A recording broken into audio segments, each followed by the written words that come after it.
Parents जा रहे हैं तो प्रॉपर जैसे आपका बच्चा एक ऑफिसर बनने जा रहा है वो वाला ट्रीटमेंट मिलेगा। कुछ है यहाँ पे, मजा आ जाएगा, है ना।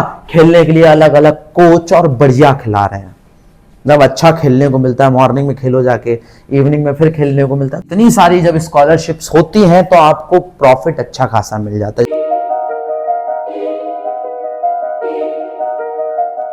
हेलो प्यारे बच्चों एंड डियर पेरेंट्स, क्या हाल चाल भाई? बढ़िया, ठीक ठाक। तो मैं खुद सैनिक स्कूल से पढ़ा हुआ सैनिकियन आर्यन आज आपको पूरी डिटेल बताने वाला हूं सैनिक स्कूल के बारे में, और ये इंडिया के बेस्ट स्कूलों में क्यों गिना जाता है, और लोगों ने जो सोच रखा है कि वास्तव में क्या सैनिक स्कूल में जाने का मतलब डिफेंस फोर्सेस होता है, वो सच कितना है, और वहां के बच्चे कहां कहां जा रहे हैं, और वहां पे भेजने के प्रॉफिट क्या है। बिल्कुल शुरू से लेकर लास्ट तक सुनना, पूरा एक्सपीरियंस बताऊंगा, मैं कैसे पहुंचा था, कैसे मेरी रैंक निकली और कैसे मैं पास आउट हुआ। इसके बाद बहुत सारे बच्चे, इस साल मेरा खुद की कोचिंग से एक बच्चा ऑल इंडिया 3rd रैंक लेके आया, कैसे उस बच्चे ने प्रिपरेशन करी और कैसे आप जा सकते हो और उस सबका प्रॉफिट उठा सकते हो जो हमारी गवर्नमेंट प्रोवाइड कर रही है हमको। आपको बताता हूं, मैं सैनिक स्कूल की जब प्रिपरेशन करने की बात चली तो उस समय तो मतलब अभी से ये करीबन 8 साल पहले की बात है, 9 साल पहले की, जब मैंने सोचा था कि प्रिपरेशन करता हूं और मैं जाता हूं। प्रिपरेशन करने की जब मैंने सोची, उस टाइम पे क्या था कि बहुत ज्यादा ये चलचलित नहीं थे, फेमस नहीं थे सैनिक स्कूल्स। ऑल इंडिया 26 सैनिक स्कूल्स थे उस टाइम पे, 2011-12 की बात है ये, और 10 साल ज्यादा हो गए बल्कि अभी ये बोल सकते हैं हम लोग।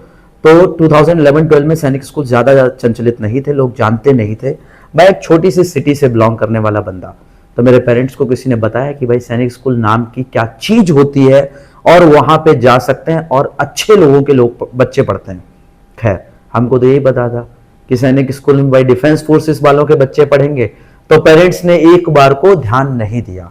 जब मैं पहुंच गया 6th क्लास में, तब उनको पता लगा सिविल्स के बच्चे जो चाहे आर्मी में हो या ना हो, चाहे फार्मर हैं या फिर पेट्रोल पंप पे काम करते हैं या खाना बनाते हैं या फिर XYZ कोई भी काम करते हैं, वो बच्चे को अपने सैनिक स्कूल भेज सकते हैं अगर वो एग्जाम क्वालिफाई करता है।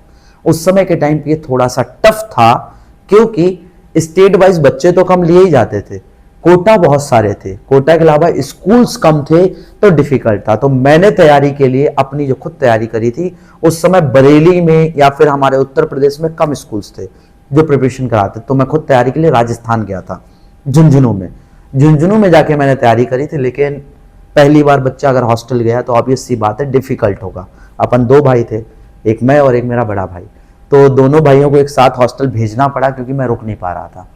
डिफिकल्टी होती है कई बार, उसके पीछे 2 चीज़ें डिपेंडेंट होती है, स्टाफ कैसा है। तो मैं जहाँ गया था तो अलग प्रदेश में जाने के बाद तो मुझे स्टाफ थोड़ा क्रूअल लगा, मतलब बोलने का तरीका थोड़ा सा उनका रफ रहता है तो अजीब को गरीब लगता था। तो ठीक है, मैंने कहा नहीं यार मज़ा नहीं आ रहा, बहुत बुराई लगा, सच बताएं तो मज़ा क्या छोड़ो, बुराई लगा, ऐसा लगा नहीं जाएंगे। लौट के आ गए, 1 हफ्ते बाद बहाने बुने करे, बीमार हो गए, ये हो गए, वो हो गए, लौट के आ गए। फिर उसके बाद में करीबन 3 महीने बाद, क्योंकि पूरे साल की फीस जमा हो चुकी, जाना था ही, दोबारा गया, दोबारा से फिर वही बहानेबंदी करके फिर वापस भाग आया। लास्ट में मैंने अक्टूबर में प्रिपरेशन स्टार्ट करी, अक्टूबर, नवंबर, दिसंबर, जनवरी 7 को एग्जाम था। एक्चुअल जनवरी 1 संडे को एग्जाम होता है, तो एग्जाम दिया। एक्चुअल मुझे किसी बच्चे ने और टीचर्स ने ये बोल दिया था कि शायद तेरा सिलेक्शन नहीं होगा, और वो बात दिल पे लग गई। जब बात दिल पे लगी तो मेहनत तो बहुत करनी पड़ी, लेकिन सिलेक्शन निकला भी और ऑल इंडिया 3rd रैंक भी बने। ये उतना आसान नहीं है जितना सुन रहे हो कि हाँ ठीक है बस हो गया सिलेक्शन, अच्छा इस तरह से ले लिया, नहीं, सच में डिफिकल्टी थी और बहुत लंबा समय बहुत कम सो के और बड़ी मुश्किलों के साथ काटा। क्योंकि मैंने बताया मैं 6th क्लास में ऑलरेडी पहुंच चुका था, तो मैं बड़ा था, मैच्योर था, इस चीज़ को समझ पा रहा था। वैसे इतना बड़ा नहीं बोलेंगे, लेकिन जो घर के हालात और उन्होंने सब चीज़ें देखने के बाद भेज दिया, जाओ जाके तैयारी करो, तो दिमाग में वो चीज़ चलती थी। और पिताजी ने बोला बेटा अगली साल हम तुम्हें तैयारी नहीं करवा पाएंगे, गाँव बुलाने की बात बड़ी बेइज्जती महसूस होगी। तो मैंने कहा चलो ठीक है, तैयारी करी और सिलेक्शन हो भी गया और अच्छी रैंक से हो गया। हालांकि मैं बता दूं, मेरा जो RMS है राष्ट्रीय मिलिट्री स्कूल में, उसमें कोई एडमिशन नहीं हुआ, एडमिशन छोड़ो मैं क्वालिफाई भी नहीं हुआ। मार्क्स अच्छे थे, लेकिन जनरल वालों के जो है वहाँ पे कोई क्राइटेरिया नहीं मानते, मतलब कोई रिजर्वेशन नहीं है। तो रिजर्वेशन ना होने की वजह से 90% मार्क्स तक भी सिलेक्शन नहीं मिलता।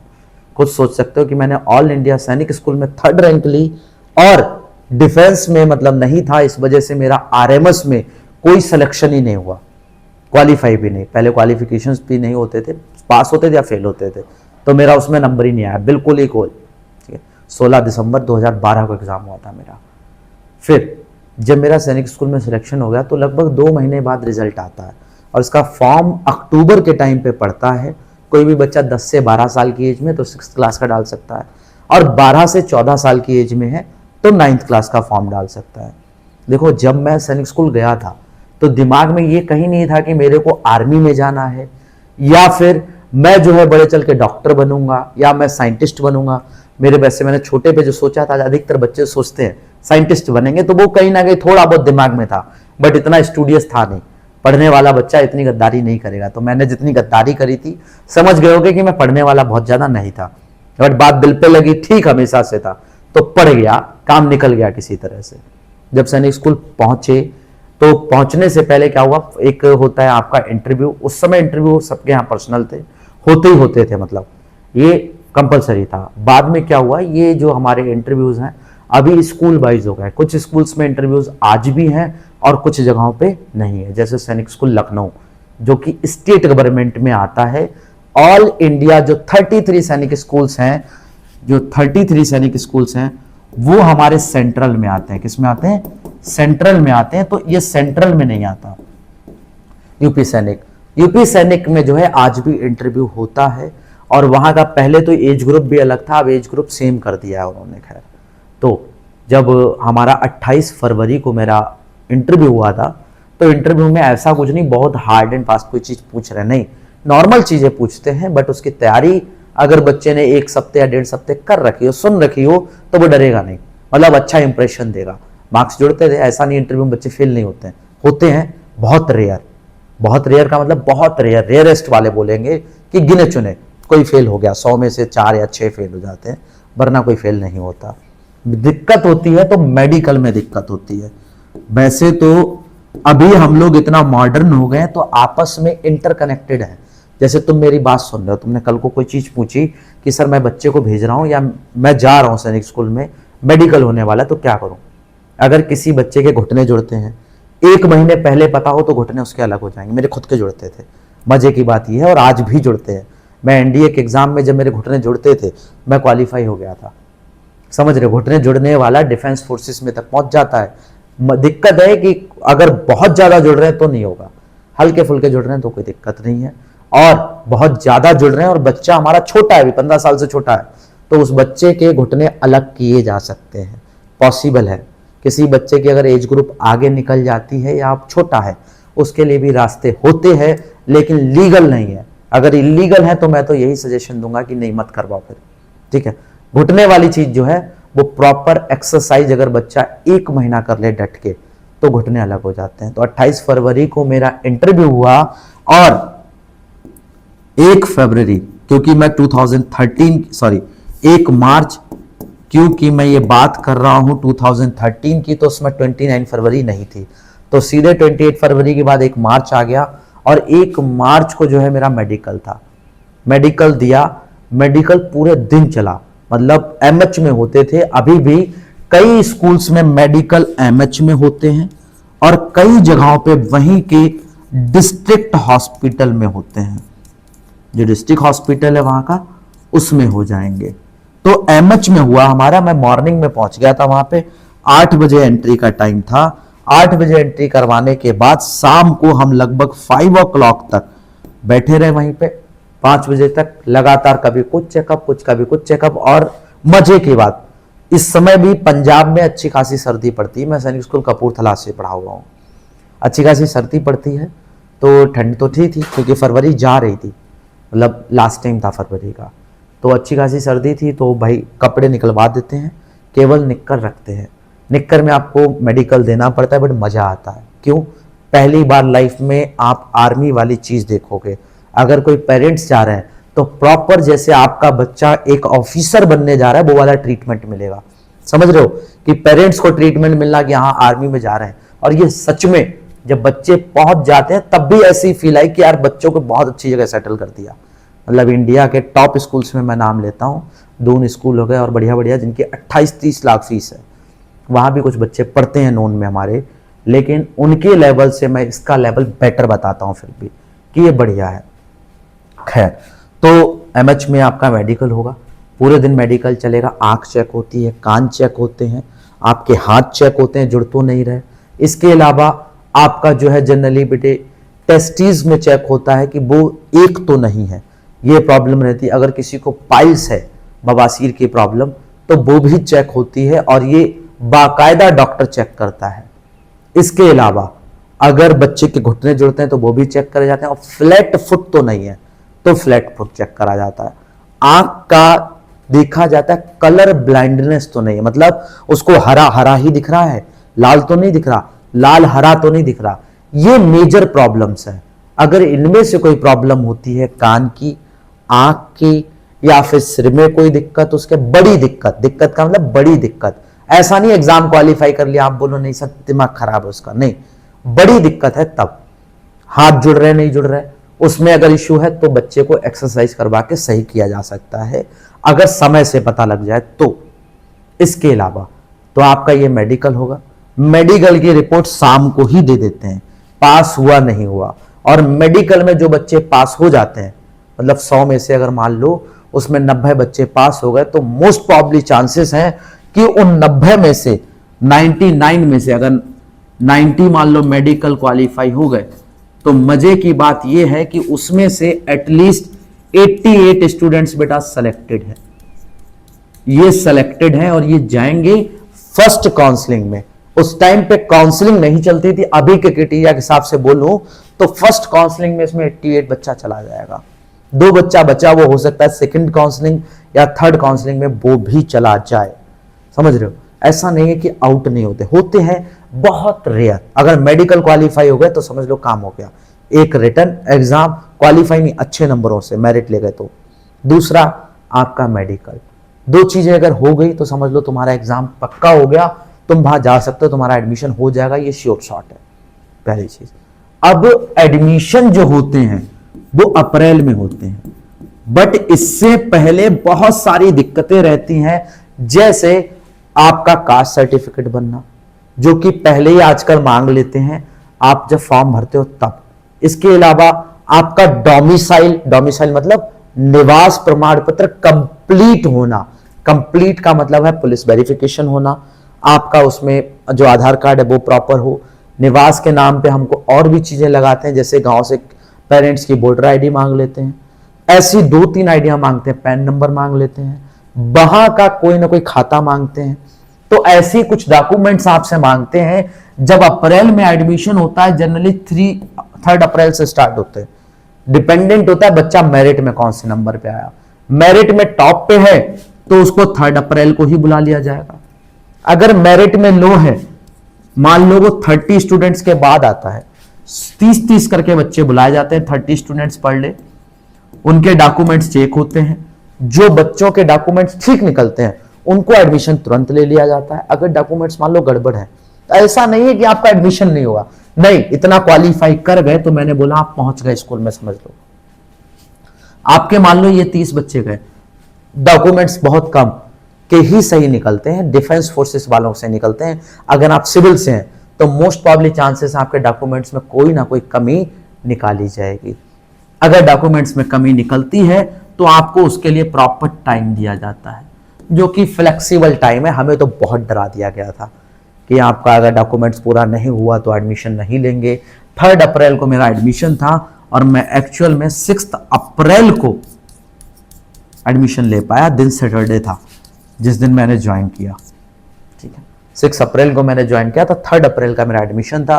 ऑल इंडिया 3rd रैंक थी, तो मेरा 3रे नंबर पे नाम ले लिया गया। RN पटेल आके अपनी कॉपी चेक करवाएं, अपने को जो अपनी फाइल है वो प्रॉपर दिखाएं आके। जब फाइल दिखाई तो वहां 6-7 टीचर बैठे हुए थे। उन्होंने कॉपियां जब चेक करना शुरू करी, एक बड़ा रूम बहुत बढ़िया डेकोरेटेड, और उसको देख के हम खुद ही हैरान, क्योंकि राजा का महल है सैनिक स्कूल कपूरथला, देख रहे हैं ऊपर छतों पे, ऐसा लग रहा पता नहीं कहाँ आ गए।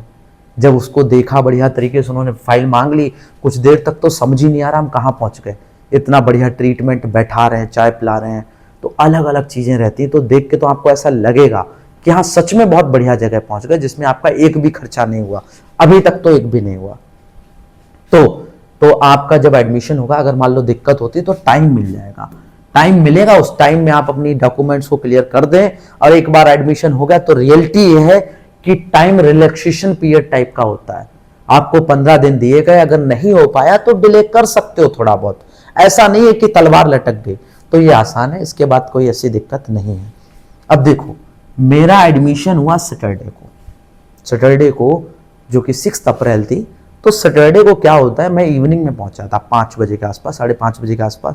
हाँ, निकलते समय थोड़ी सी दिक्कतें होती हैं जब वहां पहुंचे, कि जैसे मेरा एडमिशन हुआ, मैं पहुंच गया, पेरेंट्स छोड़ के जाने लगे, क्योंकि मैं 3 दिन बाहर पेरेंट्स के साथ रहा, स्कूल पहुंच जाना चाहिए था तब भी। तो मैं एक्साइटेड तो था कि जाना है, क्योंकि बाहर जैसे ही आप स्कूल में एंट्री करोगे तो आम स्कूलों से बहुत कुछ अलग है। जैसे हमारे यहाँ 4 फुटबॉल ग्राउंड थे। अब सोचिए कौन से स्कूल में 4 फुटबॉल ग्राउंड है। हमारे यहाँ तो भाई 4 फुटबॉल ग्राउंड में तो स्कूल बन जाता है ना। 4 फुटबॉल ग्राउंड में स्कूल बना देते हैं, वहां 4 फुटबॉल ग्राउंड अलग से थे। इसके अलावा 3 हॉकी ग्राउंड थे, सोचो। और सभी के लिए पर्सनल कोच है, सभी के लिए कोच है। आप जिस ग्राउंड पे पहुंच जाओगे उस पर कोच मिलेंगे आपको। इसके अलावा करीबन 12 वहां पे बास्केटबॉल कोर्ट है। शायद तक मैं बास्केटबॉल कोर्ट में गिनती कुछ कम बता रहा हूं, ज्यादा थे बास्केटबॉल कोर्ट, ठीक है। इसके अलावा हमारे 4, 1 2 3 4 नहीं 5 जो है वहां पे वॉलीबॉल कोर्ट है। 3 जो है क्रिकेट ग्राउंड है, प्रॉपर बड़े वाले। ऐसा नहीं है कि एक प्लॉट में ग्राउंड बना दिया, नहीं भाई, प्रॉपर बड़े वाले 3 क्रिकेट ग्राउंड थे हमारे स्कूल में। और 2 जो है स्विमिंग पूल थे।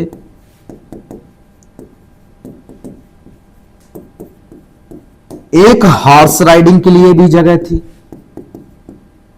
हॉर्स राइडिंग का स्पेस था, ठीक है। और 2 जो है वहां पे बॉक्सिंग कोर्ट थे। मेजरली एक चलता था। आर्मी में आपने जो देखा होगा, बच्चे जो है ऑब्स्टिकल्स करते हैं, मतलब ऑफिसर्स जो है इधर से कूदे, उधर अंदर घुस गए, फिर दोबारा कूदे, अंदर गड्ढे में चले, फिर रस्सी उन्होंने चढ़ी, ऐसी बहुत सी चीजें देखी हैं। ऐसी बहुत सी चीजों वाले वहां पे 2 कोर्ट हैं जो लगभग 1.5 किलोमीटर लंबे हैं। अब इनको जो है बोला जाता है ऑब्स्टिकल्स ग्राउंड। तो ये 2 जो है ऑब्स्टिकल्स ग्राउंड थे, ठीक है। इतनी सब चीजें थी। तो इतना सब कुछ देखने के बाद ऑब्वियस सी बात है, बच्चे की आंख चकाचौंध हो जाएगी, यार इतना कुछ है यहाँ पे, मजा आ जाएगा, है ना। खेलने के लिए अलग अलग कोच और बढ़िया खिला रहे हैं, जब अच्छा खेलने को मिलता है, मॉर्निंग में खेलो जाके, इवनिंग में फिर खेलने को मिलता है, तो बढ़िया है। लेकिन सब चीजें रूटीनल है, मतलब रूटीन वाइज है। ऐसा नहीं है पूरे दिन पहुंच गए ग्राउंड में वहीं बस लेटे पड़े हैं, नहीं, बढ़िया रूटीनल है। अच्छा जो खेल रहे हैं और जो खेलते हैं वहां पे, कोई मान लो आप गेम पार्टिसिपेट करते हो, खाने पीने को अलग से दिया जाता है उनको, और अच्छा खाने पीने को दिया जाता है। तो ये डिफरेंसेस।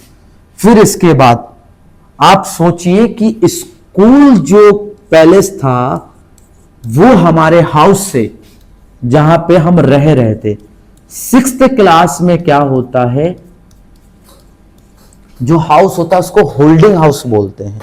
उसमें 6th होता है, 7th के 4 बच्चे होते हैं, 90 बच्चों पे 8 बच्चे, 90 बच्चों पे टोटल 8 बच्चे, ऊपर 45 होते हैं, नीचे 45 होते हैं, 2 फ्लोर होते हैं, और बहुत बढ़िया ग्रिल्ड एकदम सेट, तो ऐसी कोई टेंशन वाली बात नहीं।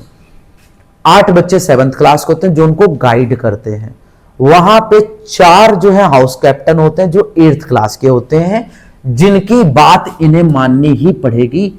मतलब ऐसा नहीं है कि हाँ ये चाहे तो नहीं, माननी पड़ेगी, वो पनिशमेंट भी दे सकते हैं, ऐसा नहीं मार सकते हैं, मारना अलाउड नहीं है। अब तो बिल्कुल नहीं, हमारे टाइम में बहुत था, ठीक है। रियलिटी बताओ तो हमारे टाइम में तो बहुत था, अब नहीं है। अब इसलिए नहीं क्योंकि अब धीरे धीरे जमाना भी बदल गया, और कई लोगों ने लेटर्स जो है बहुत बहुत ऊपर तक पहुंचा दिए, तो रैगिंग ऑलमोस्ट नील हो चुकी है फिलहाल।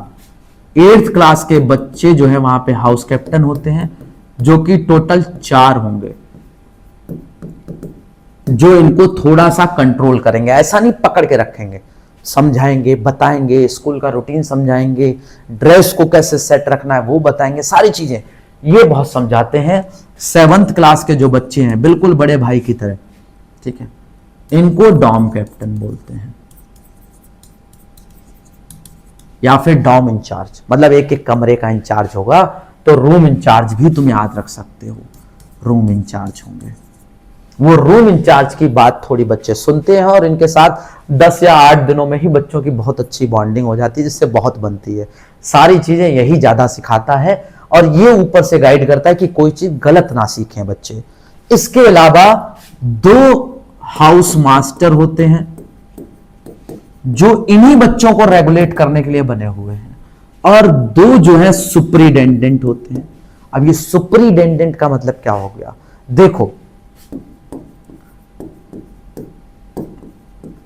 जो सुपरिटेंडेंट है वो करता क्या है, वो इनको गाइड करता है। हाउस मास्टर से उसकी नीची पोस्ट है, हाउस मास्टर सबसे ऊपर है जो डिसाइड करता है कि कौन सा बच्चा कौन से गेम में जाएगा। मतलब वो इस बेसिस पे नहीं कि अपनी मर्जी से नहीं तुझ बास्केटबॉल ही खेलेगा, नहीं, डिसाइड करना होता है कि आप एक जो है बड़ा फील्ड ले लो, एक छोटा फील्ड ले लो, एटलीस्ट 2 फील्ड लेने पड़ेंगे। बड़ा मतलब आप फुटबॉल खेल लो या फिर हॉकी, बास्केटबॉल या वॉलीबॉल, ऐसा नहीं आप चारों नहीं खेल सकते, चारों खेल सकते हो, बट आप पार्टिसिपेट करते समय इनमें से कोई 3 गेम में पार्टिसिपेट कर लोगे, इन 4 में से, सॉरी, इनमें 3 ही कर सकते हो, इनमें चारों आप पार्टिसिपेट नहीं कर सकते। नीचे वाले सारे ओके हैं और कोई भी कर सकता है उसमें, 4 के चारों में कर लो, कोई दिक्कत नहीं। तो वो इस चीज को ज्यादा फोकस करवाता है हाउस मास्टर कि सभी बच्चों के नाम लिखे जाए, कोई ना कोई गेम खेले जरूर, वो खाली ना रहे। ये 6th क्लास में रहता है, हालांकि दिन जल्दी कट जाते हैं 6th क्लास में। फोन की अगर व्यवस्था बताऊं कि कॉल पे बात हो जाती है क्या सर, तो हाँ भाई, कॉलिंग के लिए हाउस में, मतलब इनके कमरे में जो है, एक हाउस में 45 बच्चों पे 2 फोन रहते हैं। टोटल एक क्लास के लिए 4 फोन रहते हैं, 2 फोन ऊपर और 2 फोन नीचे, 2 फ्लोर होते हैं, एक नीचे और एक ऊपर, तो 4 फोन होते हैं।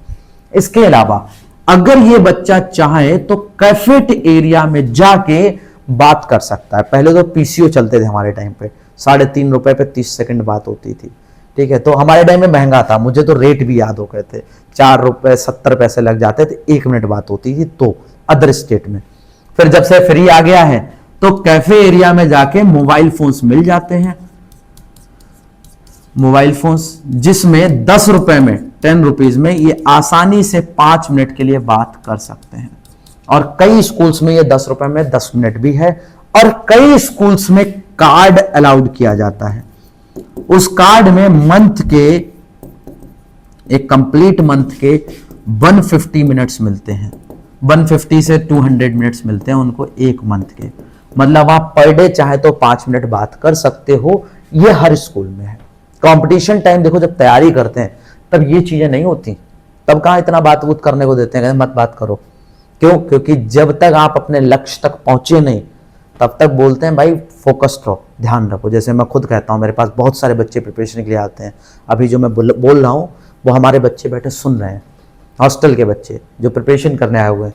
तो ये जो चीजें हैं, ये कंपटीशन जब तैयारी करने बैठते हैं तब नहीं होता, बाद में जाके ये चीजें मिलना शुरू हो जाती। जब आप सैनिक स्कूल में पहुंच गए तब कार्ड मिल जाता है, बच्चे बात कर सकते हैं। इवन बहुत पैसे कहां से लेके आएंगे, अगर कोई बच्चा चाहे तो पैसे अपने रख सकता है। 2 बैंक अकाउंट खुलते हैं, 2 बैंक अकाउंट खुलते हैं, एक जो बच्चे जनरली परमानेंट यूज करते हैं, एक जो है वो जिसको बचा के रखते हैं वो, ठीक है।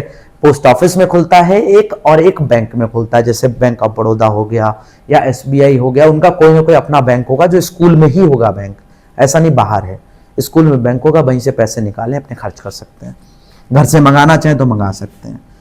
इसके अलावा इनको बैंक अकाउंट में एक चीज और मिलती है जो कि है पॉकेट मनी। क्या है? Pocket money. पॉकेट मनी बेटा अलग अलग स्कूल्स में अलग अलग जगह पे अलग अलग है। मेरे टाइम में 150 चलती थी, लेकिन जब तक मैंने पास आउट किया था तब सुनने में आया कि कई स्कूल्स में 500 पहुंच चुकी थी। अभी कई स्कूल्स में ये 500 रुपए से लेके 1500 रुपए मंथली पॉकेट मनी दी जा रही है बच्चों को, ताकि वो खर्च कर सकें। ठीक है, फीस स्ट्रक्चर मैंने अभी नहीं बताया आपको, वो भी बताऊंगा। 500 से 1500 रुपए मंथली दी जा रही है, ये स्कूल्स में आपका रहता है जब पहुंचते हो। एक चीज और बता दूं, फीस स्ट्रक्चर सुन लो, फिर उसके बाद मैं कहानी थोड़ी सी और आगे बढ़ाता हूं।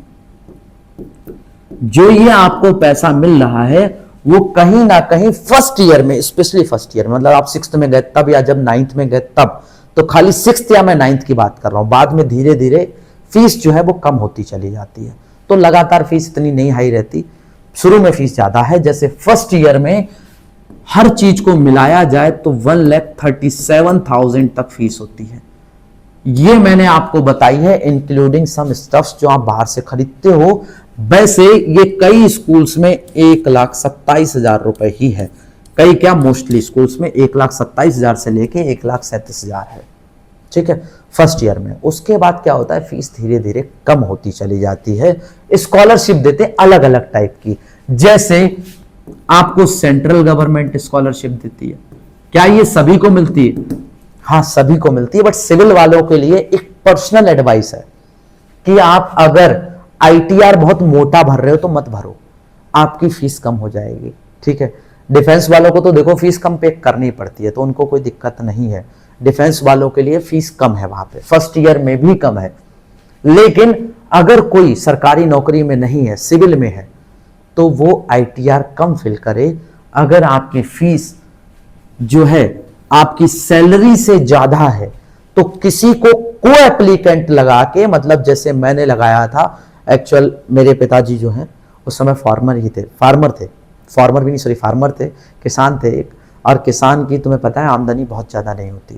तो मैंने अपने जो पिताजी हैं उनके साथ में अपने दादाजी का जो है आय प्रमाण पत्र लगवाया था। और आय प्रमाण पत्र लगवाने से क्या रहता है कि उनका जो फीस में रहता है उसमें बड़ा कंसेशन मिलता है। हमारे टाइम पे ये 77,000 फीस थी, 77,000। सोचो ये फीस बढ़ गई अभी तक, 2013 की बात कर रहा हूँ, 2013 पूरे साल की फीस है ये, जिसको आप 4 किस्तों में 5 किस्तों में भर सकते हो। 77,000 थी वो। बाद में मैंने क्या किया, पिताजी के साथ साथ दादाजी का आय प्रमाण पत्र लगवा दिया और उसमें को एप्लीकेंट लगा दिया कि हाँ भाई, अगर पिताजी ने फीस जमा नहीं कर पाई तो मेरे दादाजी करेंगे। तो सही है, फैमिली में कोई भी ब्लड रिलेशन का हो या कोई खास हो तो वो लगा सकता है अपना। आप किसी का बनवा के लगवा दो जिसको भरोसा हो कि आप दे दोगे फीस। ठीक है, तो आपकी फीस कम हो जाएगी। तो सेंट्रल गवर्नमेंट आपको स्कॉलरशिप दे देती है, आपकी स्टेट गवर्नमेंट आपको स्कॉलरशिप दे देती है, बच्चे की मार्किंग स्कीम के ऊपर आपको स्कॉलरशिप मिलती है। सबसे मोटी स्कॉलरशिप रहती है आपकी इनकम बेस्ड। तो मैं ये बोलूंगा कि इतनी सारी जब स्कॉलरशिप्स होती हैं तो आपको प्रॉफिट अच्छा खासा मिल जाता है। जैसे मैं अपनी बताऊं कि मैंने 11th क्लास में जो है बहुत, अगर शायद मैक्सिमम भरा था तो 15,000 के आसपास मैंने फीस भरी थी। और जब मैं 12th में आ गया तो 12th क्लास में मेरी फीस 5 या 10,000 रुपए थी, 5,000 से 10,000 के बीच में। मतलब मुझे इसलिए नहीं याद क्योंकि उस समय मैंने इस फीस को पे ही नहीं किया था पूरी साल। तो 5 या 10,000 रुपए थी। तो बाद में तो कोरोना टाइम आ गया था, 20 का पास आउट हूं मैं, कोरोना आ चुका था। तो उस समय किसी ने भरी थी फैमिली से ही, जब टीसी वीसी लेने गए थे। फिलहाल 5,000 से 10,000 ही फीस थी, तो कुछ ऐसा वैल्यूएशन नहीं था क्योंकि मैं कमाने लग गया था तब, तो कोई इज्जत इतना रहा नहीं, इतना छोटा अमाउंट था ये। तो 5,000 से 10,000 के बीच में फीस गई। सोचो हमारी 12th क्लास में, जो मैंने शुरुआत में 77,000 भरी थी। 10th क्लास में मेरी जो फीस थी 10th क्लास में, वो शायद 40 से 50 के बीच में थी, 40 से 50 के बीच में थी। ठीक है, तो मतलब अमाउंट क्या हो गया आप देख रहे हो, लगातार कम होते जा रही है। 9th में भी मेरे इसी इर्द गिर्द थी, 8th में भी इसी के आसपास थी, 60 या 50 के आसपास। मतलब आपकी जो 137 फीस जा रही है 1,37,000, मोस्ट प्रोबेबली आपकी 2nd या 3rd ईयर से वो 1 लाख के अंडर में रह जाएगी, इससे ऊपर नहीं रहेगी। ठीक है, और लास्ट तक जाते जाते हो सकता है मेरे हालात हो जाए मेरे जैसे। अगर बच्चा जो है एनडीए क्वालिफाई कर जाता है, क्वालिफाई करने मतलब रिटन एग्जाम इंटरव्यू और मेडिकल, और वो ज्वाइन कर लेता है एनडीए, तो एनडीए ज्वाइनिंग पे सैनिक स्कूल का प्रॉफिट ये है कि आपको 7 इयर्स की फीस, 7 इयर्स फीस जो है वो रिफंड हो जाएगी। क्या हो जाएगी? रिफंड हो जाएगी। रिफंड मतलब वापस हो जाएगी पूरी की पूरी 7 साल की फीस जो भी आपने पे करी है, वो मतलब आप अपने पेरेंट्स को, या फिर बोले पेरेंट्स का ये प्रॉफिट होगा अगर बच्चे एनडीए ज्वाइन करते हैं। इसका मतलब बेटा सैनिक स्कूल में जाने का मतलब एनडीए है ही नहीं केवल। कई बच्चे देखो, मैं बता दूं, मैं तो जब 12th तक पहुंचा था मेरे साथ 58 बच्चे ही थे। कईयों ने एनडीए किया, कईयों ने जो है डॉक्टरी लाइन में चले गए, नीट किया और बहुत बढ़िया रैंक से किया इमीडिएटली आफ्टर 12th। कई बच्चों ने आईआईटी निकाला सैनिक स्कूल में रह के। तो उसके पीछे मैं कारण अभी बताता हूं। देखो, स्कूलिंग का पैटर्न समझना आप, ठीक है? मैं आपको फिर रूटीन भी बताऊंगा। स्कूलिंग पैटर्न क्या है ना, वहां के टीचर्स थोड़े अलग हैं, मतलब उनका हर चीज पे फोकस रहता है। क्लास में ऐसे पूछेंगे किसका क्या क्या एम है, सारे बच्चे एम बताएंगे अपने। अब जब वो कोई चीज पढ़ाते हैं तो 6th क्लास से, मेरी खुद की किताबें बहुत सारी पढ़ी हुई हैं और आज भी मैं पढ़ाता हूं तो अपने बच्चों को दिखाता हूं, देखो मैंने क्या क्या, हाँ देखो एक किताब है उसी टाइम की पढ़ी हुई, तो उस टाइम का ही लिखा हुआ है ये, ठीक है? कि भाई क्या है ये, मेरे भाई ने भी पढ़ी तब तो फट चुकी है, 10th क्लास की किताब है ये, और सब फट चिट के खराबी हो चुकी हैं। लेकिन साथ साथ लिखवाना, कौन सी चीज इंपॉर्टेंट है, कौन सी चीज नीट में आएगी, कौन सी चीज आईआईटी में आ सकती है, सिविल सर्विस के लिए क्या इंपॉर्टेंट है, सब कुछ लिखवाते हैं। ये टीचर्स की खास बात है। 6th क्लास से आपकी एक एक एनसीईआरटी बुक पे ये मार्क होता है कि आपको क्या करना है और कौन सी चीज के लिए क्या वाली चीज पे ध्यान रखना है। मार्क करवा देंगे, टीचर्स इतने शातिर रहते हैं। तो टीचर्स का बहुत बड़ा खेल है। अब खेल की मैं बात बताऊं बेटा, ऐसा है कि स्कूलिंग पूरे दिन नहीं चलती। वहां पे बच्चा, मैं तो देखो सैटरडे को गया था, तो सैटरडे को 5 बजे एंट्री करने के बाद 6 बजे वहां पे रोल कॉल होती है, 6:15 पे, 6 बजे भी क्यों बोलो, 6:15 पे, 6:15 पे वहां पे रोल कॉल होती है। रोल कॉल मतलब काउंटिंग होती है बच्चे की। तो काउंटिंग बहुत ही होती है, क्योंकि भाई कोई बच्चा अपना छोड़ गया तो इसलिए छोड़ के नहीं आया कि तुम उसे फेंक दो, है ना? तो उसको ढूंढा जाता है। लगातार काउंटिंग बहुत होती है, दिन में 4-5 बार काउंटिंग होगी, ज्यादा ही हो जाती है, काउंटिंग होती है। उसके बाद बच्चे 6:30 से लेके 8 बजे तक, 8 o'clock तक पढ़ते हैं। सेल्फ स्टडी है, जिसमें सेल्फ स्टडी में खाली बोलूं तो भाई ये मतलब हो गया गलत बोलना स्कूल के बारे में। रियलिटी तो मैं बता दूं, अगर सैनिक स्कूल में जो ये टाइमिंग है, इसमें टीचर्स होते हैं राउंड पे, और दिक्कत बस इतनी सी है कि वहां पे टीचर्स ऐसा नहीं कि सारी क्लासों में टीचर्स होंगे, नहीं, 4-5 क्लासों के बीच में कोई एक टीचर होगा। 7 दिन अगर आपके हैं तो 7 के 7 डेज अलग अलग टीचर्स आते हैं, और दिन में ऐसी सेल्फ स्टडी के टाइमिंग 2 होते हैं, एक 6:30 से 8 के बीच में और एक 3:30 से लेके 4:30 के बीच में है। तो एक और सेल्फ स्टडी का टाइम वो भी बताऊंगा अभी। इन 2 में 7 दिन के बीच में 14 टीचर्स आते हैं जो अलग अलग सब्जेक्ट के होते हैं, जिनसे आप चाहें तो बैठ के डाउट पूछ सकते हैं। इवन जो बेस्ट सीनियर्स होते हैं स्कूल के, वो इन क्लासेस में मॉनिटर करते हैं बैठ के, ताकि अगर किसी बच्चे को कोई डाउट पड़े तो वो टीचर से, मान लो कई बार होता है बच्चा नहीं भी पूछ पाता है, तो बच्चे क्या करते हैं, बच्चों से ही पूछते हैं। आप एक बात समझना कि अगर कोई बच्चा जो है ना बच्चों से पूछ रहा है, आपस में पूछ रहे हैं, तो वो बहुत ज्यादा गेन करने वाले हैं। तो वो आपस में पूछते हैं, सीनियर से पूछते हैं। मेरे को यानी कितनी चीजें सीनियर्स ने बताई। 6th क्लास के स्टार्टिंग का एक क्वेश्चन था सेंसस, मुझे नहीं पता था क्या होता है सेंसस, क्योंकि मैं हिंदी मीडियम से था। तो सेंसस मैंने पूछा, पाई सेंसस क्या होता है? सीनियर को सर, ब्रदर या पाई बोलते हैं पंजाब में, ठीक है, जो मेरा स्कूल था उसमें। तो मैंने बोला पाई, ये सेंसस क्या होता है? तो उन्होंने मुझे समझाया। वो मेरे साथ ऐसा हो गया, वो फॉरएवर के लिए टच हो गया दिमाग में कि हाँ ठीक है, 10 साल में जो भी जनगणना होती है उसको सेंसस बोलते हैं, समझ आ गई बात। अब यही बात क्लास के टीचर ने बताई होती तो शायद वो मुझे 4 लाइनों में डेफिनेशन बताते, है ना? हो सकता है वो ज्यादा डिटेल में बताते, बट सीनियर ने जब सिंपल भाषा में बताया, शुद्ध भाषा में, बड़ी आसानी समझ में आ गया। तो ये प्रॉफिट होता है कि हाँ वहां पे सीनियर्स बैठते हैं और वो बताते हैं। इसके अलावा टीचर्स भी होते हैं जो बताते हैं, और अलग अलग सब्जेक्ट के टीचर्स आते हैं। रात को भी एक प्रेप होती है, सेल्फ स्टडी, रात को 9 o'clock से, जिसमें जाना होता है 8:45 पे काउंटिंग के लिए, और वो आपकी 10:30 तक चलती है। 10:30 पे बच्चा सो सकता है। मॉर्निंग में 5 o'clock पे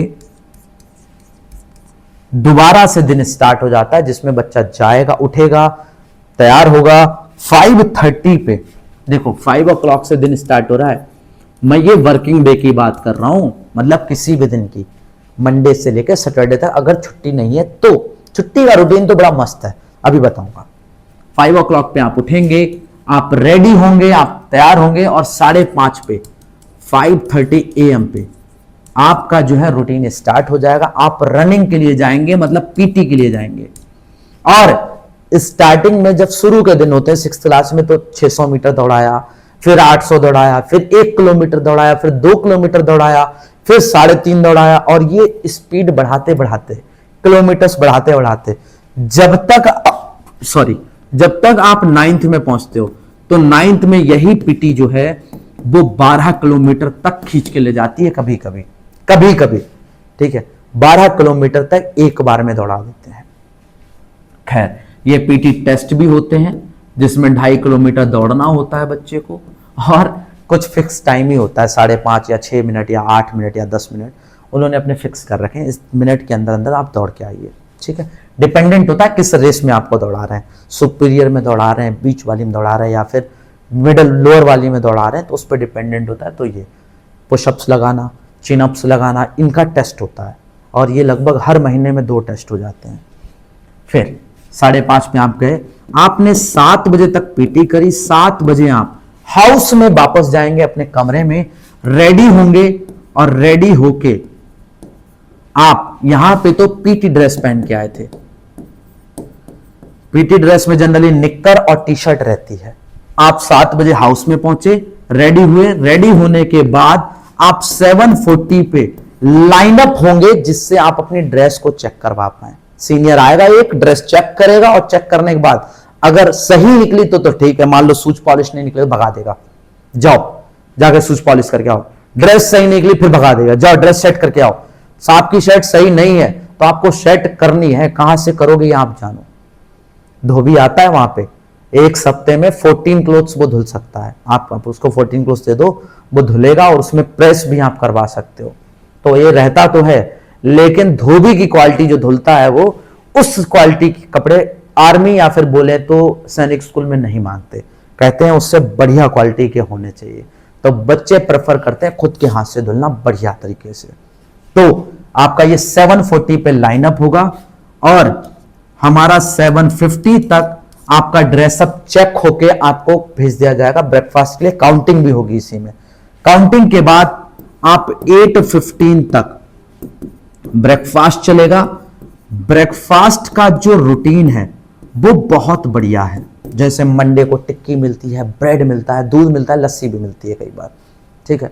ट्यूसडे को मॉर्निंग में सब्जी पूड़ी मिलती है, दूध मिलता है, कई बार लस्सी मिलती है, अचार मिलता है। वेडनेसडे को पराठा मिलता है, अचार मिलता है, साथ में दूध या लस्सी मिलता है। हमारा थर्सडे को फिर से वही हालात रहते हैं, मतलब या तो ब्रेड मिलेगा, टिक्की मिलेगी, साथ में दूध मिलेगा। ब्रेड देखो ऐसे नहीं साथ में ऐसे ठूसने दबा दबा के, नहीं, खाने का तरीका सिखाया जाता है। इंसान बनाते हैं वो, कैसे खाना है ये भी बताएंगे वो तरीके से। तो खाना कैसे खाना है ये सब कुछ सिखाया जाएगा, प्रॉपर चाकू से, नाइफ से, फॉक से, जिसमें कांटे लगे होते हैं, उसको कैसे खाना है, मैगी कैसे खानी है, चाउमीन कैसे खानी है, सब बताएंगे। फिर जब आपने थर्सडे को खाया, थर्सडे को आपको फिर उसके बाद फ्राइडे को ब्रेकफास्ट में जनरली दोबारा फिर सब्जी पूड़ी होती है, और हमारी सैटरडे को फिर टिक्की होती है। टिक्की मिलेगी आपको, साथ में ब्रेड मिलेंगे, जैम मिलेगा, घी हर दिन होता है, मॉर्निंग में घी मिलता है, बटर मिलता है। इसके अलावा दूध या लस्सी मिलती है।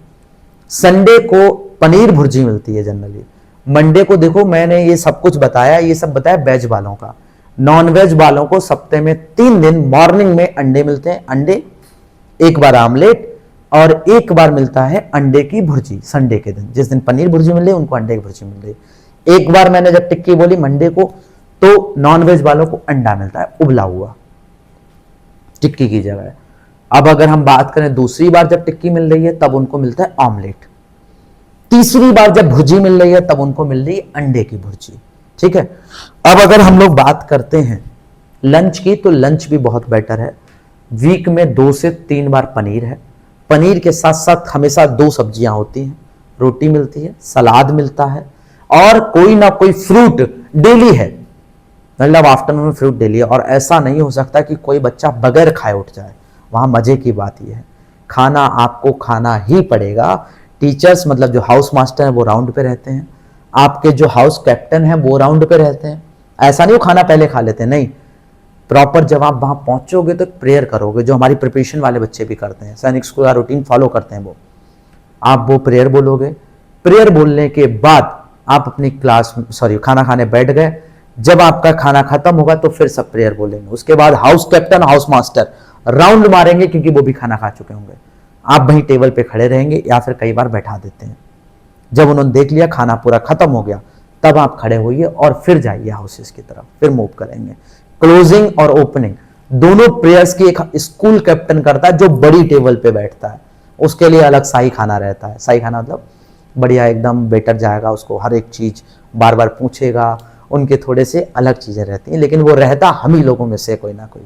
और एक बनता है स्कूल का मॉनिटर भी, पूरे स्कूल का मॉनिटर बच्चों में, जो पूरे स्कूल का देखभाल करता है। डेली ये बदलते रहते हैं ताकि सारे बच्चे बड़ी जिम्मेदारी को समझें। समझ रहे हो, बच्चा स्कूल में गया, पैसे संभालना सीख रहा है, स्कूल संभालना सीख रहा है, अपने सारी चीजें देख रहा है, तो वैसे ही चीजें बदलती हैं धीरे धीरे।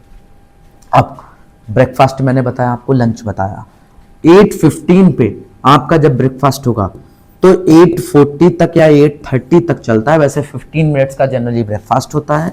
इसके बाद प्रेयर होती है। प्रेयर में बच्चे डेली टॉपिक बोलते हैं। प्रॉपर स्टेज है, स्टेज के ऊपर पोडियम है, जैसे हम लोग रखते हैं पोडियम अपनी कोचिंग सेंटर में। पोडियम है, उसके में माइक लगा हुआ है, माइक में बोलेंगे। सामने 650 बच्चे बैठते हैं, 650 के 650 सुनते हैं। डेली 6th क्लास से 2 बच्चे बोलेंगे, 7th से 2 बोलेंगे, 8th से 2 बोलेंगे, 9th से 2 बोलते हैं, 10th से 1 बोलता है, 11th से 2 बोलते हैं, 12th से 1 बोलता है। कई बार 12th से नहीं भी बोलता है, क्योंकि उनकी प्रेयर नहीं होती। उनको तैयारी बहुत करनी होती है, एनडीए वगैरह की, नीट की या आईआईटी की, जिस चीज के लिए वो मोटिवेटेड है। टीचर उनको प्रिपरेशन पे ध्यान देते हैं, उनकी प्रेयर बंद हो जाती है जनरली जब 12th में पहुंचते हैं।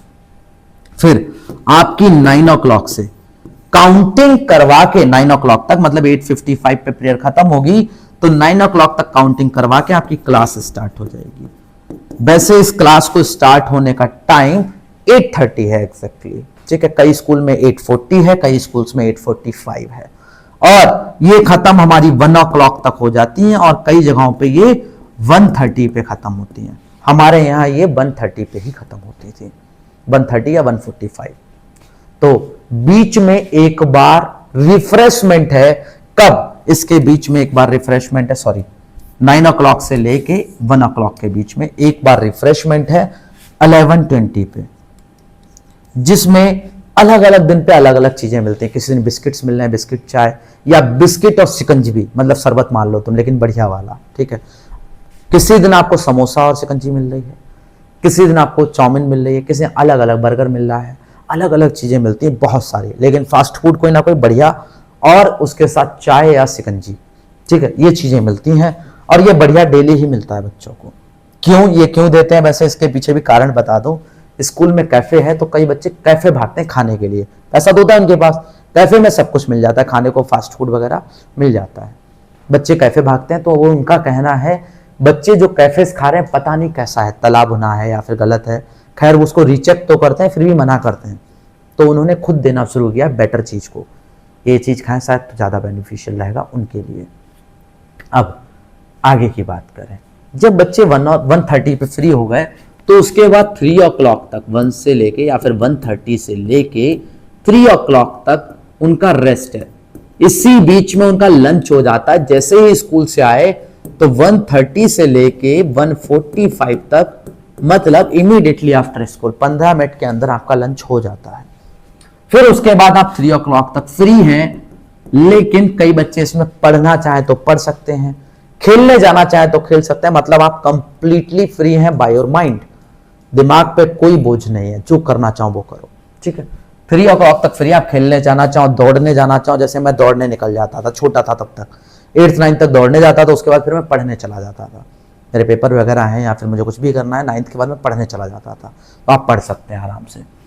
तो फ्री है आप। 3:15 पे आपका हूटर बजेगा, जैसे साइरन बजता है, और आपकी 3:30 तक काउंटिंग चलती है जो मैंने आपको बताया। और उसके बाद फिर आपकी प्रेप 4:30 पे आप लोग गेम्स के लिए जाते हो। आपको सारा का सारा सामान मिलता है और आप 5:45 तक प्रॉपर तरीके से खेल सकते हो, सवा घंटा लगभग। फिर आप जाएं, रेडी हो, 6:05 या 6:10 तक आपको वापस आना होता है। 6:30 पे क्योंकि दोबारा क्लास होती है, तो इस बीच में आपकी काउंटिंग भी हो जाएगी। इसमें देखो 6:10 मैंने बोला है, एक्सटेंड हो गए, ये 6:20 भी हो जाता है। 6:30 पे क्लास में जाना श्योर है, ठीक है। तो इसमें आप लोग तैयार होंगे, आप जाएंगे। इधर भी एक बार जैसे ही ये खत्म हुआ, आपको दोबारा रिफ्रेशमेंट मिलेगी। रिफ्रेशमेंट में क्या मिलेगा? देखो, अगर फास्ट फूड तुम्हें यहां पे दे चुके हैं तो दोबारा फास्ट फूड नहीं देंगे। शाम में तुम्हें रिफ्रेशमेंट में चाय या सिकंजवी तो आएगी, साथ में हो सकता है अच्छी क्वालिटी के बिस्किट्स मिले, प्रोटीनिशियस बिस्किट, या फिर आपको कुछ अच्छी चीज दे दें वो खाने को, फ्रूट्स दे सकते हैं, अलग अलग चीजें देते हैं। तो इवनिंग में जनरली कभी कभी समोसे भी आते हैं। अगर उधर फास्ट फूड नहीं दिया मॉर्निंग में, तो इवनिंग में फास्ट फूड कुछ ना कुछ दे देते हैं, हल्का फुल्का, ठीक है। ये मिलता है जनरली, सभी बच्चों को इक्वली मिल जाता है, रियलिटी यही है। और कभी कभी ऐसा होता है कि सीनियर्स खा जाते हैं अगर आप वहां पे नहीं हो तो, वरना मिलता है, ठीक है। अब देखो, एक बात सुनना, ये रूटीन की बात हो गई, लेकिन संडे का रूटीन थोड़ा सा अलग होता है, मतलब हॉलीडेज का। जिस दिन हॉलीडे है, जिस दिन ऑफ है, ठीक है, हॉलीडे जैसे कि संडे, उस दिन आप मस्त मॉर्निंग में 9 o'clock तक उठ सकते हो। 9 o'clock पे उठना कंपलसरी नहीं है, आप 6 बजे उठ जाइए, जाके खेलिए, जाके मस्त आप खेल भी सकते हो 6 बजे उठ के, 5:30 बजे भी उठ के जाके खेल सकते हो, ठीक है। 5:30 के बाद वहां पे 5 बजे के बाद सारे गेट खुल जाते हैं, तो आप 5 बजे के बाद जा सकते हो। बाकी पूरी रात गार्ड और फौजी घूमते हैं, तो ऐसा नहीं आप 4 बजे चले जाओ खेलने, नहीं, आप 5 बजे के बाद खेलने जा सकते हो। 9 बजे आपका उठ सकते हो। 9:30 पे ब्रेकफास्ट होता है, 9:30 पे ब्रेकफास्ट होता है। उसके बाद टीवी खुली होती है, तो आप टीवी देख सकते हो, पढ़ना चाहो तो पढ़ सकते हो, हाउस में जाके कपड़े धुलना चाहो तो कपड़े धुल सकते हो, मतलब ये सब कुछ आपकी मर्जी है। फिर उसके बाद आपका 11 o'clock पे एक सेल्फ स्टडी का क्लास लगता है, जिसको आपको 1 o'clock पे खत्म हो जाएगी, और उसके बाद आप फिर फ्री हो। फिर फ्री हो कब तक? 2:30 तक लगभग, वरना आप मानिए 3 o'clock तक, ठीक है। थोड़ा बहुत ऊपर नीचे ये होता है, हर स्कूल में नहीं, मैंने स्कूल अलग अलग की बात करी, मेरे स्कूल में ये 3 o'clock तक फ्री रहता था। और 3 o'clock पे रहता क्या है? मूवी चलती है। क्या चलती है? मूवी चलती है, और मूवी प्रॉपर सिनेमा हॉल में चलती है। कभी कभी एक और कभी कभी दो भी, कभी कभी दो बहुत रेयर चांस है। एक चलेगी आपकी मूवी जो 3 से 5:30 तक चलेगी या 6 बजे तक चलेगी, और 6 बजे तक जब आपकी मूवी चल गई, उसके बाद आप वापस जाके खेल सकते हो। हालांकि इसके बाद आपको रिफ्रेशमेंट मिलेगी। मॉर्निंग में ब्रेकफास्ट यहां पे मिल गया, उसके बाद आपको लंच 1 o'clock के बाद तुरंत लंच हो जाएगा, और यहां पे आपको फिर रिफ्रेशमेंट मिलेगी, कुछ ना कुछ खाने को मिलेगा मूवी के बाद, मूवी के बाद। और इसके बाद आप इवनिंग में 7:30 पे जाके डिनर करेंगे। और जब आपका डिनर हो जाएगा, देखो डिनर की एक मजे की बात बताऊं, खाने में फिर से बहुत अच्छा है। 4 दिन मीट वालों के लिए मीट है, 4 दिन मुर्गे का मिले या बकरे का मिले, ये डिपेंडेंट होता है। सैनिक स्कूल कपूरथला पंजाब में मुर्गे का मिलता है, घोड़ा खाल में मुर्गे का मिलता है। बाकी कई स्कूल्स में जो है मीट जो है बदलता रहता है, जैसे आप बंगाल साइड चले जाओ तो मछली का मिलता है कई बार। अब मीट मिलेगा आपको 4 दिन, 4 दिन पनीर मिलेगा, पनीर वालों को कोई ना कोई सब्जी या दाल साथ में जरूर होगी, मतलब ऐसा पनीर और मीट तो है ही है, साथ में दाल या सब्जी कुछ ना कुछ जरूर होगा। रोटी मिलेगी, बटर नहीं मिलता इवनिंग में। और इसके अलावा कोई ना कोई मिठाई डेली है, जैसे मंडे को खीर है, ट्यूसडे को फ्रूट क्रीम है, जो शायद कई बच्चों ने सुनी भी ना हो। ट्यूसडे को, थर्सडे को, सॉरी, मंडे ट्यूसडे, वेडनेसडे को मिठाई है कोई ना कोई, जैसे चमचम मिलती है, कई बार वेडनेसडे को जैसे रसगुल्ला मिल गया या फिर आपको रसमलाई मिल गई। थर्सडे को दोबारा से कोई ना कोई मिठाई होती है। फ्राइडे को जनरली आपको वहां पे फ्रूट क्रीम मिलती है। सैटरडे को कैस्टर मिलता है, कैस्टर अगेन फ्रूट क्रीम की फॉर्म मानो लेकिन अलग, फ्रूट्स पड़े होते हैं बहुत सारे, ठीक है, खीर मानो आप फ्रूट्स वाली, लेकिन वो अच्छी लगती है, बेस्ट लगती है, और वो सैनिक स्कूल मिलती है, बाहर कहीं मिलती नहीं। देखो मजे की बात बताओ, आपको 7th डे मतलब जो संडे रहेगा उस दिन फिर कोई ना कोई मिठाई मिलेगी, ठीक है। ये मिठाई वगैरह मिलती रहती हैं और ये डेली ही मिलती हैं। नवोदय स्कूल में ऐसा कुछ भी नहीं है, अभी बता दो, ठीक है। अब बेटे एक चीज और समझना, आप 6th क्लास में गए तो खाना पीना सिखाते हैं, सब कुछ सिखाते हैं। 7th से रूटीन थोड़ा सा बदल जाता है। 7th के बाद आपकी लाइफ बदलती है थोड़ी सी। क्यों? 7th में जैसे ही आप पहुंचोगे आपको भेज दिया जाएगा जूनियर हाउस। अभी भेजे थे आपको होल्डिंग हाउस में, अब भेजा जाएगा आपको जूनियर हाउस में। जूनियर हाउस में सिर्फ 6th नहीं रहती, सॉरी 7th नहीं रहती, यहां पे 7th होगी, 8th होगी और 9th होगी, जो कि ये इनके होते हैं सुपर सीनियर। इन्हें सब कुछ मानना पड़ता है। पानी भर के लाने को बोल दिया तो लाना पड़ेगा, ऐसा नहीं है मंगाते ही रहते हैं। लेकिन अगर उन्होंने कभी बोला दिन में 1 बार या 2 बार, एक ही बार बोल पाते हैं कि 20 बच्चे हैं, तो यार ऐसा तो नहीं पूरे दिन वो हाउस में ही नहीं, 1.5 घंटे 2 घंटे के लिए होते हैं पूरे दिन में। तो 7th वाले जो है वो 9th की बात मानते हैं, ठीक है। कमरों में डिफरेंस होता है कि अगर 7th वालों को पहला कमरा दिया गया तो 9th वालों को आखिरा कमरा दिया जाता है। इनके ऊपर 10th के 2 बच्चे होते हैं, 10th के 2 हाउस कैप्टन होते हैं, जो कि पूरे हाउस को रेगुलेट करते हैं। ये भी देखते हैं कि भाई ये जो 9th वाले हैं ये ज्यादा काम ना दे पाए, ज्यादा काम नहीं दे सकते, कभी थोड़ा बहुत, ठीक है। ऐसा नहीं कपड़े धुलवाएं तो कपड़े धुलवाएं, नहीं कपड़े नहीं धुलवा सकते, पानी लाने के लिए भेज सकते हैं, ये नॉर्मल काम छोटा मोटा करवा सकते हैं। तो यहां से कहानी थोड़ी बदलती है। 7th में तो ऐसा कुछ नहीं बदलता, बच्चा बहुत रेगुलेट और डिसिप्लिन होता है। 7th में जाके बहुत चीजें बदलती हैं, बच्चे में बदलाव एक्चुअल में 7th में आके जाके शुरू हो जाता है। 8th 9th एक टर्निंग पॉइंट होता है सैनिक स्कूल में। क्यों? 9th क्लास में जाके आपको यह सीखने को मिलेगा कि वास्तव में सीनियर क्लास से टैकल कैसे करें, सीनियर क्लास को कैसे समझें, और वहां पे इस क्लास के लिए स्पेशल गाइडेंस है। 9th क्लास के लिए टीचर्स बहुत सपोर्ट करते हैं, समझाते हैं। जो टीचर्स अभी तक बड़े सिंपल लेवल पे बात करते थे, आपको बड़ी सरलता से समझाते थे, वो यहां पे आने के बाद आपके साथ बिल्कुल फ्रेंडली लेवल पे हो जाएंगे, दोस्तों की तरह, कि हाँ यार ऐसे करते हैं, गले में हाथ डाल के खड़े हो जाएंगे, समझाएंगे बहुत तरीके से। ऐसा नहीं है कि डर खत्म हो जाता, नहीं, डर प्रॉपर रहता है, डर बाद में भी रहेगा, लेकिन समझाते बहुत तरीके से। 9th क्लास के बाद बच्चे बड़े फ्रेंडली हो जाते हैं टीचर्स के साथ। तो ये सीनियर क्लास है। इसी क्लास में कुछ न्यू स्टूडेंट्स भी आते हैं। हालांकि ये जो न्यू स्टूडेंट्स 9th क्लास में आते हैं, ये जो है पुराने वाले बच्चों से फिजिकली वीक होते हैं।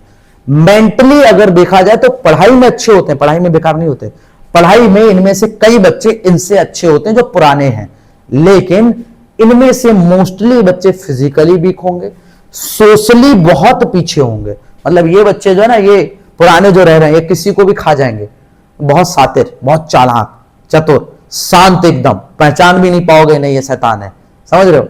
मार्केट में, बाजार में या फिर कहीं सोसाइटी में है तो आप इनको सुपीरियर समझोगे, बिल्कुल सुपीरियर। लेकिन अगर हम बात करें न्यू स्टूडेंट्स की, तो ये पढ़ने में तो बहुत बेहतर होंगे, बहुत बेस्ट। क्योंकि ये बच्चा जो क्वालिफाई करता है ना, इस बार हमारा जो ऑल इंडिया 3rd रैंक बच्चा लेके आया वो 9th में जा रहा है। अब वो बच्चा यहाँ पे तो सीखा है, बहुत कुछ जाना है, उसको पता है सैनिक स्कूल में क्या होगा, लेकिन फिर भी वो बेस्ट नहीं निकलेगा। क्यों? क्योंकि इन बच्चों ने वो एक्सपीरियंस किया है। 6th बेटर है, लेकिन 9th वाले भी बेटर हैं, पढ़ाई को लेके बहुत बेटर है, ठीक है। ये बच्चे फिलहाल में सोशली इनसे पीछे होते, चालाक नहीं होते इतने, लेकिन ये बच्चे एनडीए रिजल्ट अच्छा देते हैं, ठीक है, एनडीए रिजल्ट अच्छा देते हैं। नीट आईआईटी में इनमें से बच्चे अच्छा जाते हैं, ज्यादा बच्चे जाते हैं, रियलिटी यही है। इनमें से कम जाते हैं, लेकिन ये शातिर बहुत होते हैं। इधर वाले बच्चे अधिकतर बहुत हाईएस्ट पोस्ट को ज्वाइन करते हैं, इधर वाले बच्चे बहुत हाईएस्ट पोस्ट पे नहीं पहुंचते। आसानी से एनडीए जाते हैं, इसमें कोई दो राय नहीं, एनडीए जाना जो एम है वो जाते हैं, नीट आईआईटी निकालते हैं। मैंने बोला ये सोशली इतने एक्टिव नहीं होते जितने ये होते हैं। अब अगर बच्चा वहां से सैनिक स्कूल से 11th क्लास पास करके 12th में पहुंच जाए आप उसको तभी कंप्लीट प्रोडक्ट मानना सैनिक स्कूल का। कोई बच्चा अगर मान लो 11th क्लास में निकल गया तो वो कंप्लीट प्रोडक्ट है ही नहीं। क्यों? क्योंकि अगर 11th क्लास में बच्चा निकल गया तो समझना वो फेल कर दिया गया है। वहां पे 60% से नीचे बच्चे फेल कर दिए जाते हैं और पेपर का लेवल बहुत टफ आता है। मतलब अभी अगर आप बच्चे को भेजने की सोच रहे हैं, आप तुम जा रहे हो यार अभी, तो अभी तुम नहीं समझ पाओगे इस बात को कि पेपर का लेवल 6th क्लास में आप समझो कुछ नहीं है। क्लास में 98-99% वाले वहां पे लगभग बच्चे होते हैं, लेकिन जब आप 12th में पहुंचोगे वहां पे तो देखोगे बच्चों के हालात इतने मजबूत नहीं है। बाहर वालों से ये बच्चे कई गुना बेहतर हैं। रीजन, इन्हें पढ़ने को कम आर्ट्स मिलते हैं और बाहर वाला बच्चा स्कूलिंग के बाद फ्री है, तो इनका आईक्यू लेवल बेटर होता है, आईक्यू लेवल बहुत हाई होता है। यहां वाले बच्चों का आईक्यू लेवल इतना हाई नहीं होता, क्योंकि ये यहां से यहां जंप अगर नहीं कर पाए तो इनमें कुछ ना कुछ कमियां थी। हालांकि मेरे साथ के बहुत बच्चे निकले थे जो फेल हुए थे, सबके सब स्कूलों में जाके कोई कैप्टन बन गया, कोई जो है स्कूल में जाके बढ़िया एथलीट बन गया, तो अपने अपने स्कूल में जाकर उन्होंने बहुत बेटर किया। हमारे स्कूल से वो फेल कर दिएगा। और मजे की बात बताऊं, मेरे टाइम में जो 11th क्लास में कई बच्चे फेल हुए थे, उसमें से एक बच्चे की परसेंटेज 91 थी, जिससे मैं मिला था फिजिकली। ये एनडीए में इंटरव्यू देने आया था, टेक्निकल इंटरव्यू, ठीक है, मतलब एसएसबी जो होती है इंटरव्यू होता है, उसमें अच्छी परसेंटेज वालों को डायरेक्ट इंटरव्यू मिलता है, एग्जाम क्वालिफाई नहीं करना पड़ता। ये जो 11th फेल हो चुका था सैनिक स्कूल से, उसकी 91% आई है जब उसने बाहर से 12th किया। आप समझ रहे हो अंतर? तो 12th क्लास वहां से, और जो खुद वहां से 12th करने वाले हैं उनमें से कई बच्चों की 91% नहीं बनती, लेकिन 85 वाले इस 91 से बेहतर हैं। आप समझ ही रहे होगे क्यों।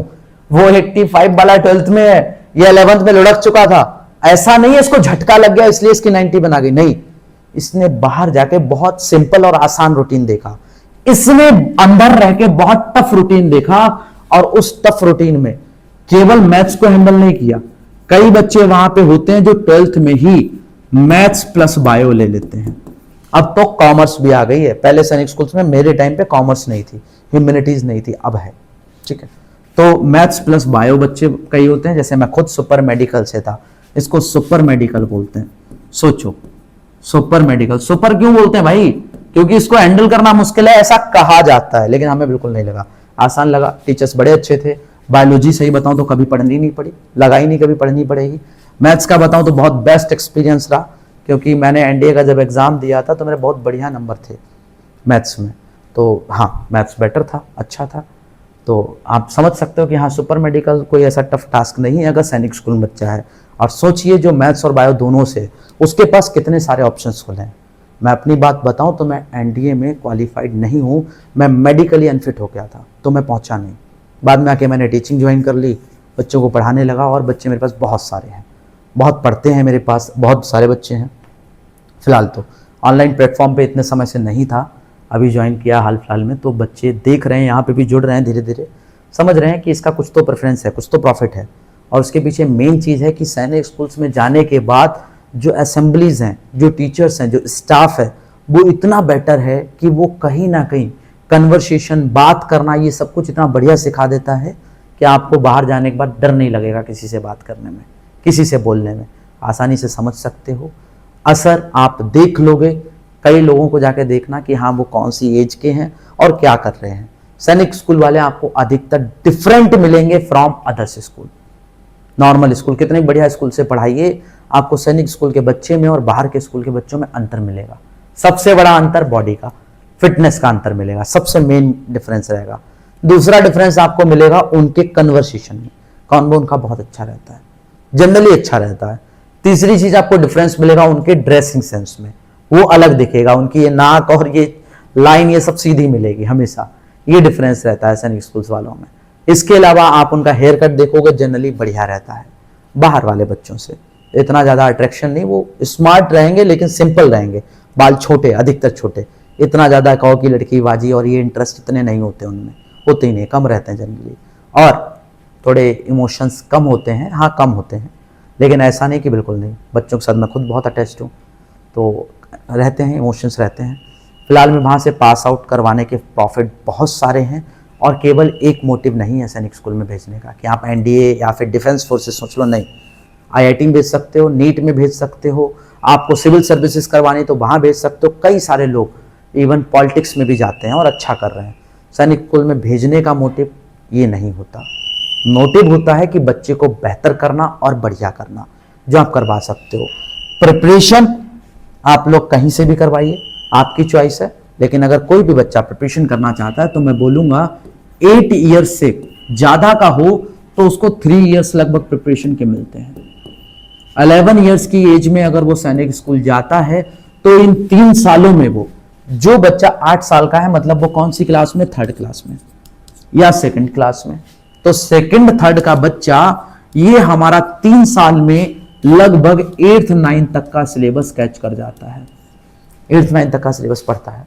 तो इसके लिए ये बहुत बेनिफिशियल है। मैं कहूं कि सर आप इसको 10 साल की एज में करवाइए, हाँ भाई मैंने खुद ही 3 महीने में करी थी, तो मना नहीं है। आप इसको 10 की एज में करवाइए या 11 की एज में करवाइए, आपका मन है। लेकिन जो इसको प्रॉपर टाइम मिलेगा ना प्रिपरेशन के टाइम पे, वो इतना प्रॉफिटेबल होता है कि कई बार बच्चे को SSC CGL ये सब एग्जाम्स बड़ी आसानी से क्वालिफाई हो जाते हैं। मैंने किए हैं, देखो। और मैं बता दूं, मैंने रीजनिंग प्रिपरेशन करते समय, जब सैनिक स्कूल की प्रिपरेशन करी थी तभी पढ़ी, तो उसके बाद कभी रीजनिंग नहीं पढ़ी लाइफ में। XY का एग्जाम मैंने 2 बार क्वालिफाई किया, और उसमें मैं जब देखने गया था, मुझे बस ये पता था रीजनिंग आती है। पेपर लगा के देखा मैंने, हो जाएगा। जब रीजनिंग करने बैठा वहां पे तो मैंने फटाफट कर दी। और रियलिटी ये है कि मैंने जब सैनिक स्कूल की एग्जाम की प्रिपरेशन करी थी, उसके बाद सीधे रीजनिंग मैंने कब करी है, जब पेपर देने बैठ गया हूं XY का, तब। तो आप आराम से बच्चे को प्रिपरेशन करा सकते हो। अगर कोई बच्चा 9th की प्रिपरेशन करना चाहता है, उसके लिए प्रेफरेंस ये होती है कि वो 7th में जब हो तब प्रिपरेशन स्टार्ट कर दे, या फिर 6th में हो तब। इससे होगा क्या कि जो बच्चा हमारा 7th में या फिर 6th में है और वो बच्चा अगर प्रिपरेशन कर रहा है, तो चांसेस ये हैं कि भाई जो 12 साल का बच्चा है, हमारा 12 ईयर्स का बच्चा है, वो हो सकता है कि हमारा वो बच्चा 10th तक का सिलेबस कवर कर ले। अब सोचिए कि जो बच्चा 10th तक का सिलेबस कवर कर ले, हो सकता है क्या है, मैं अपनी अगर तैयारी की बात बताऊं जो मैं करवाता हूं, उसमें 10th तक का सिलेबस बाकायदा प्रॉपर एक एक चीज कवर करवाता हूं। मेरे पास ऐसे कई सारे बच्चे हैं जिनके मैं कई बार इंटरव्यू लाता रहता हूं, और वो 6th 7th में हैं, उनको 10th तक का सिलेबस आता है। खुद सोचिए कि जो बच्चा 6th या 7th क्लास में, उसको 10th तक का सिलेबस आता है, तो वो सैनिक स्कूल जाए या ना जाए, प्रिपरेशन का मतलब क्या है कि वो कई गुना बेहतर बन जाता है आम दुनिया से।